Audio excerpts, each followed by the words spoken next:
వందే గజేంద్రవదనం వామాంకారూఢవల్లభాశ్లిష్టం కుంకుమపరాగశోణం కువలయనీజారకోరకాపీడం. ఇక్కడ వల్లభ గణపతిని, వల్లభుడి గణపతిని, అలా ఎర్రగా ఉన్న ఆ గణపతిని మనం ఒక్కసారి తలుచుకుంటూ అమ్మవారి యొక్క శ్రీ విద్య చక్రంలాగా కనిపించే శ్రీ విద్య ఉపాసనతో కూడి శ్రీచక్రం లాంటి అమ్మవారి మణిద్వీపానికి వెళుతున్నాం. ఇది కూడా మణిద్వీపమే. అక్కడ ఎలా ఉన్నది? నిన్న చెప్పుకున్నాం. ఎలా ఉన్నదన్నాము? ఏంట్రా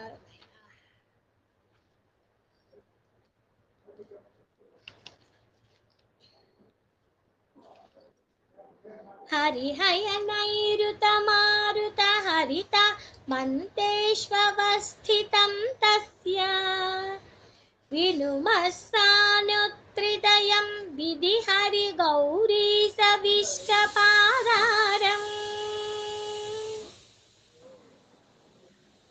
హరిహయ నైరుత మారుత హరిత మంతేష్వస్థితం తస్య వినుమస్సానుత్రిదయం విధి హరి గౌరీ సవిష్టపాదారం. హరి హర నైరుత మారుత అంటూ అక్కడ ఒక మేరు పర్వతం, ఈ ఈ యొక్క అమ్మవారి మణిద్వీపం, అమ్మవారి యొక్క ఇల్లు అనేది ఎక్కడ ఉన్నది? మేరు పర్వతం మీద ఉన్నది. ఈ మేరు పర్వతం మీద ఎలా ఉన్నది? దిది బ్రహ్మ, విష్ణు, శివుడు, ఈ మూడు లోకాలకి ఆధారముగా ఉన్నది. ఈ మూడు లోకాలు ఒక త్రికోణం ఆకారంలో ఉన్నది. మూడు శిఖరాలుగా ఉన్నది.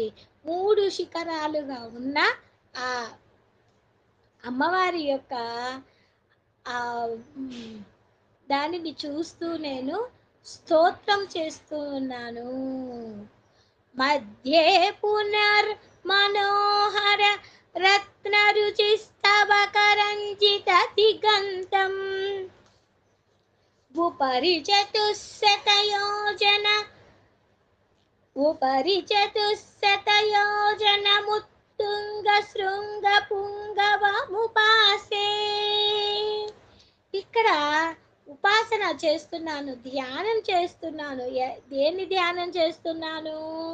ఉపరి శిఖరము పైన మనోహరమైన కాంతులతోటి గుత్తులులాగా ఉండే వెన్నెల లాంటి దిక్కులులే మొక్కలుగా ఉన్న 400 యోజనాలు 100 యోజనాలుగా ఉన్న పొడవైన శృంగములాగా శ్రేష్టమైన ఆ శిఖరాన్ని నేను ఉపాసన చేస్తున్నాను. ఇది ఎవరు చేత కట్టబడినది? మనకి మణిద్వీపంలో అయితే ఎవరు కట్టల, అమ్మవారి సంకల్పం చేత మణిద్వీపం కట్టబడినది. కానీ ఇక్కడ ఎవరు కడుతున్నారు? అక్కడ ఎవరు కట్టారు అని చెప్పారు? మణిద్వీపం ఎవరు కట్టలేదు, అమ్మవారి సంకల్పం చేత కట్టబడినది. ఇక్కడ ఎవరు కట్టారు అంటే 300 యోజన పరిణాహం దేవశిల్పినా రచితం నానాసాల మనోగ్రం నమామ్యహం నగరమాది విద్యాయ. ఇక్కడ ఆది విద్యలాగా కనిపిస్తుంది. ఆది విద్య అంటే ఎప్పుడూ ఉంటుంది, ఎప్పుడో ఉన్నది, ఎప్పటికీ ఉంటుంది. ఆది విద్య, పురాతన విద్య, ఆ విద్యా స్వరూపిణి అయిన పరదేవత పట్టణము ఏంటి? అది శ్రీనగరము. ఈ శ్రీనగరముని నేను ఉపాసిస్తున్నాను. ఎవరిచే కట్టబడినది? దేవశిల్పినా రచితం. దేవశిల్పి అంటే విశ్వకర్మ. విశ్వకర్మ దీనిని నిర్మించాడు. ఆ నిర్మించిన ఆది విద్య రూపంలో ఉండే అమ్మ అక్కడ ఉన్నది. దానిని నేను నమస్కరిస్తున్నాను. ప్రథమం సహస్రపూర్వక షట్శత సంఖ్యాక యోజనం పరితః వలయీకృత స్వగాత్రం వరణం శరణం ప్రజామ్యయో రూపం. తాను చుట్టూత అనేక సంఖ్య, అంటే మనం ఇల్లు తీసుకున్నా అంటే ఎన్ని గజాల్లో మీరు ఇల్లు కట్టించుకున్నారండి అని చెప్పని మనం కట్టించుకోవాలి అంటే ఆ సంఖ్యని మనం చూసుకుంటాం. ఎన్ని గజాలు, మనకి ఎంత స్తోమత ఉంది, 100 గజాల, 200 గజాల, సెంట, ఇలా రకరకాలుగా మనం ఇల్లును నిర్మించుకుంటాం. అమ్మవారి యొక్క శ్రీనగరాన్ని నిర్మించటానికి మన దేవశిల్పి ఎన్ని గజాల స్థలాన్ని తీసుకున్నారు?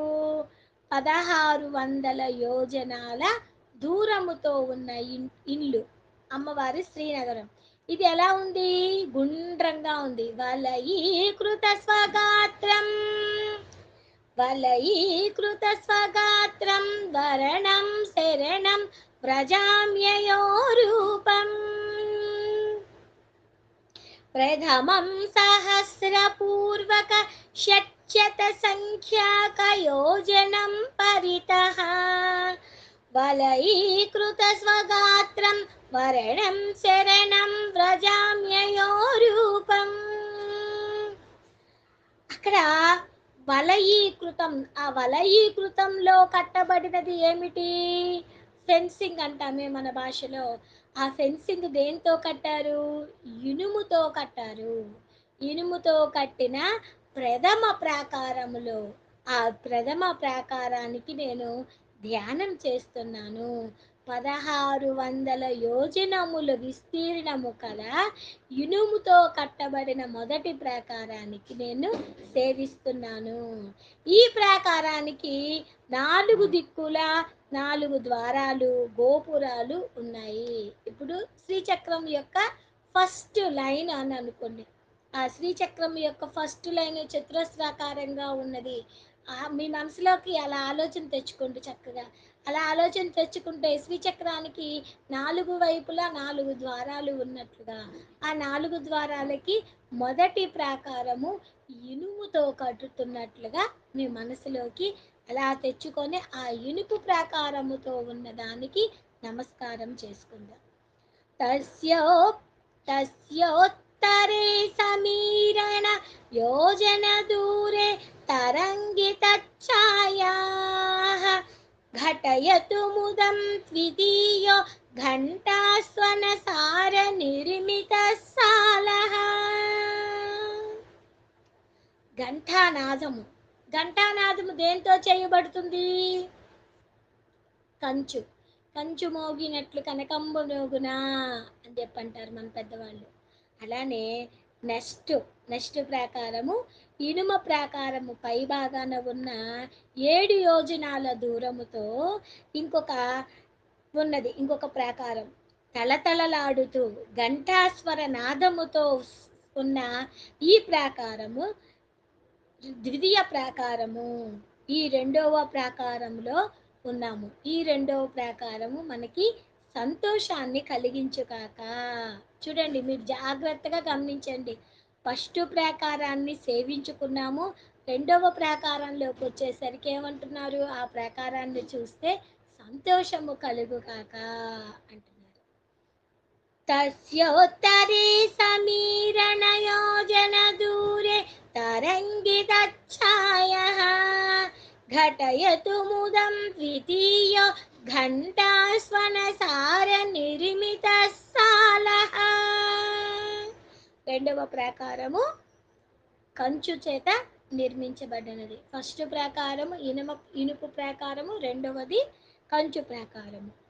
ఉభయోరంతర సీమన్యుద్ధామభ్రమర కూజితోదరం ఉపవనముపాస్మహే వయమురరీకృత మందమారుత స్పందం.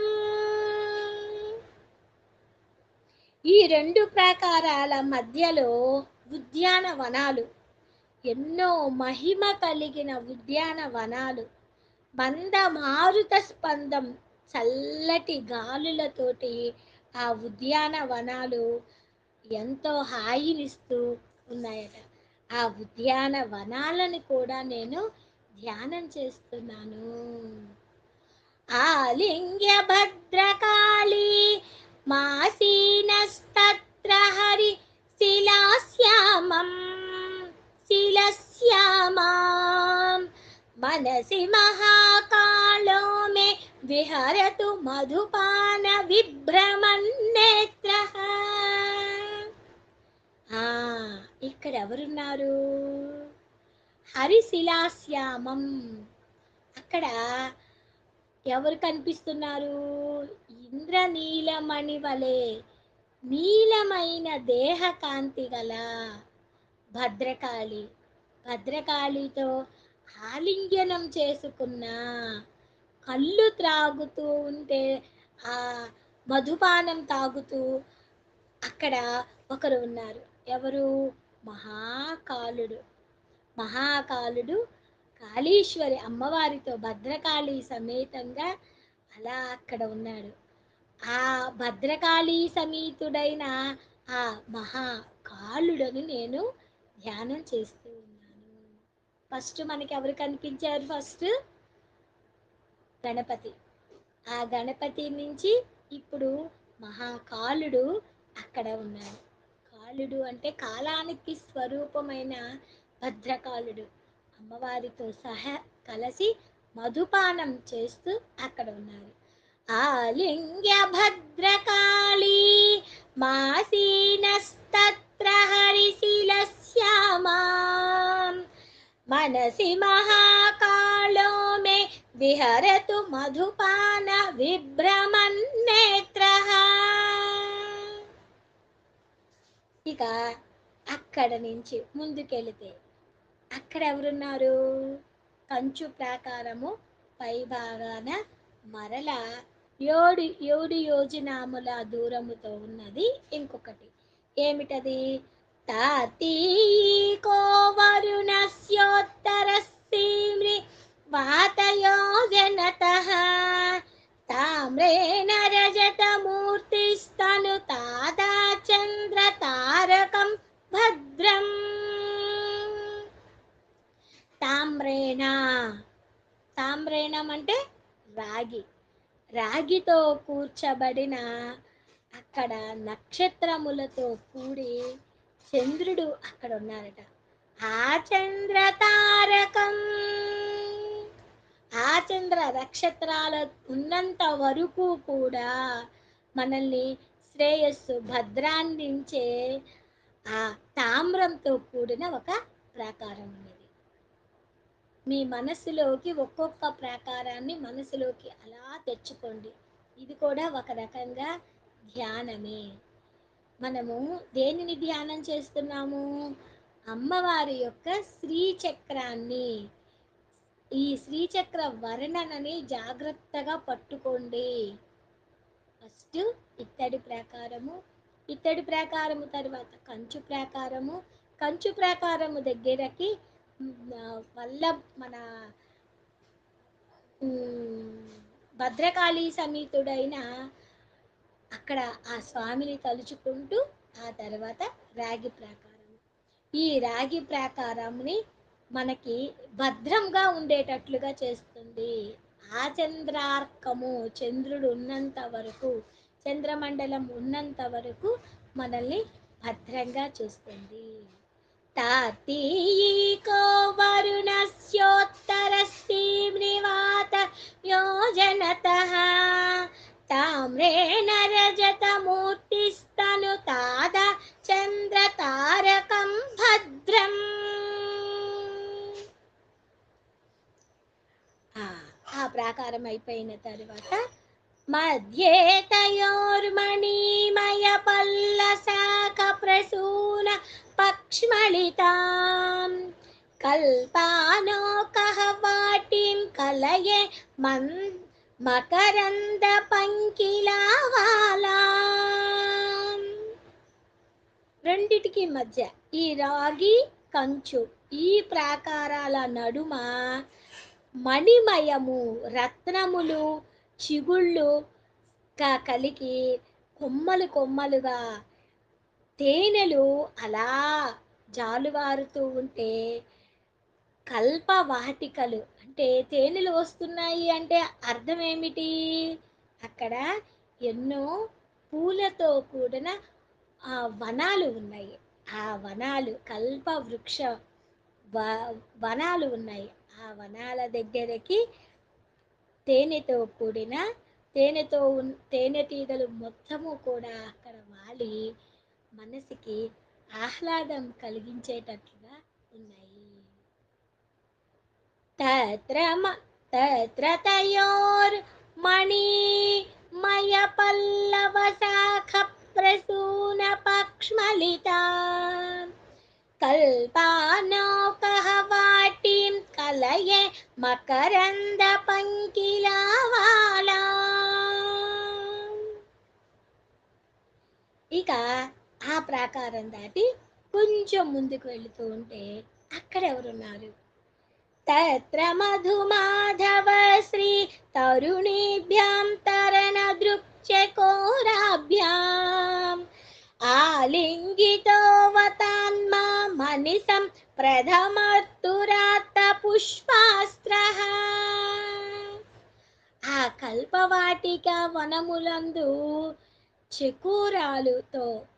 చెకోరాలు వంటి నేత్రాలు కలిగి మధుమాధవ మధుమాధవ చూడండి, ఆ పదాలు ఎంత అందంగా ఉన్నవే. శ్రీ తరుణీభ్యాం ఎవరు వారు? చైత్ర వసంత మాస లక్ష్ములు వాళ్ళిద్దరు. ఆ చైత్ర వసంత మాసలు వాళ్ళెవరు? సంపదలతో నిండి ఉన్నవారు. వసంత ఋతువు, ఆ వసంత ఋతువు తన ఇద్దరు భార్యలతో కలిసి అక్కడ ఉన్నారు. ఆయన ఎప్పుడు మనలని రక్షించుకాక. ఇప్పుడు ఒక్కొక్క ఋతువు వస్తూ ఉంటారు తమ భార్యలతో కలిసి. తత్ర మధుమాధవ శ్రీ తరుణీభ్యాం తరళ దృక్చకోరాభ్యాం ఆలింగితోవతాన్మా మనిసం ప్రథమర్తురాత్త పుష్పాస్త్రః. ఆ తర్వాత ప్రకారం, ఆ ప్రకారానికి మధ్యలో ఏమున్నది చూడండి. నమత తదుత్తర భాగే నాకి పథోల్లంఘి శృంగ సంఘాతం సీసాకృతిం తురీయం సితకిరణాలోక నిర్మలం సాలం.